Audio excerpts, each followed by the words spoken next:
in Buddhism, change is emphasized. First, to unsettle people who think that they can achieve permanence by hanging on to life. And it seems that the preacher is wagging his finger at them and saying, you know, like the Scotch preacher one day saying to Sunday congregation, preaching on the text, vanity of vanities, all is vanity. And what about the rich food you put into your mouths? It is vanity. And the fine raiment you put on your backs, it is vanity. And all your playing around, going to golf instead of coming to the kirk of the Sabbath, it is vanity. And you'll be spending all your lives devoted to vanity, and the last day will come, the day of your death, and because you've devoted your life to vanity, you'll go down to the burning, fiery, brimstone pits of hell. And there you'll look up and say unto the Lord, oh Lord, I didn't know it. Oh Lord, I wouldn't have devoted my life to vanity if I'd known it. Oh Lord. And the Lord, he'll look down, and he'll say unto you, out of his infinite mercy, well, you know it now.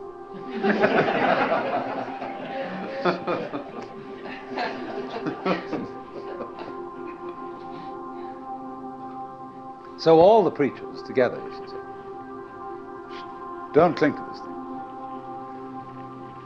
So then, as a result of that, and now I'm going to speak in strictly Buddhist terms, the follower of the way of Buddha seeks deliverance from attachment to the world of change.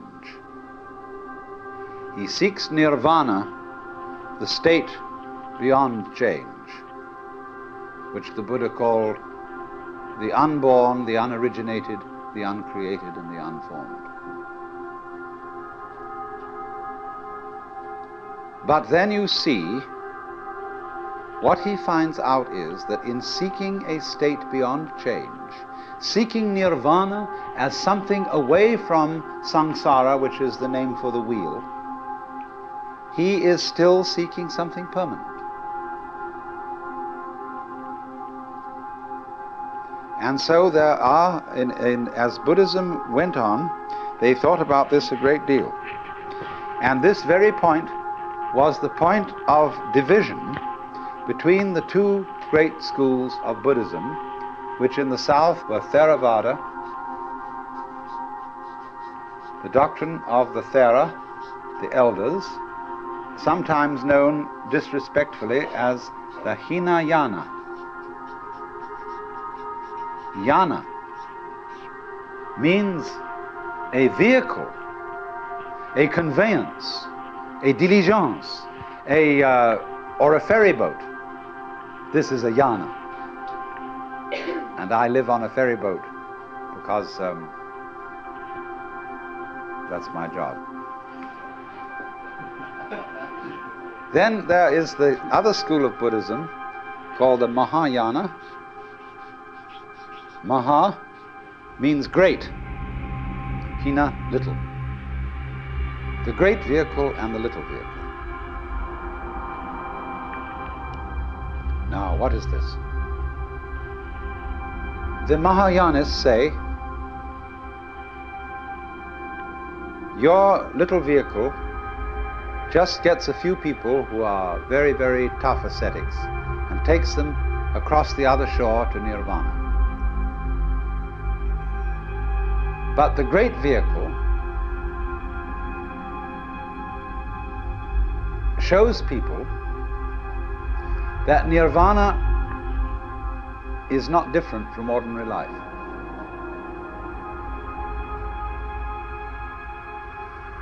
So that when you have reached nirvana,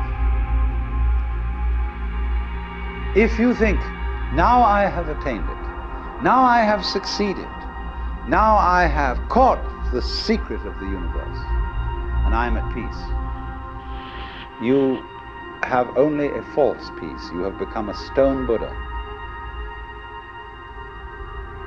You have a new illusion of the changeless. So it is said that such a person is a pratyeka Buddha. That means private Buddha. I've got it all for myself. And in contrast with this kind of Pratyeka Buddha, who gains nirvana and stays there, the Mahayanists use the word bodhisattva.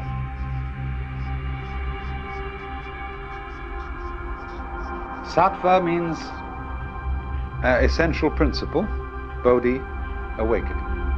A person whose essential being is awakened.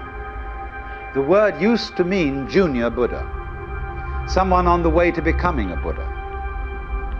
But in the course of time, it came to mean someone who had attained Buddhahood, who had reached nirvana, but who returns into everyday life to deliver all other beings.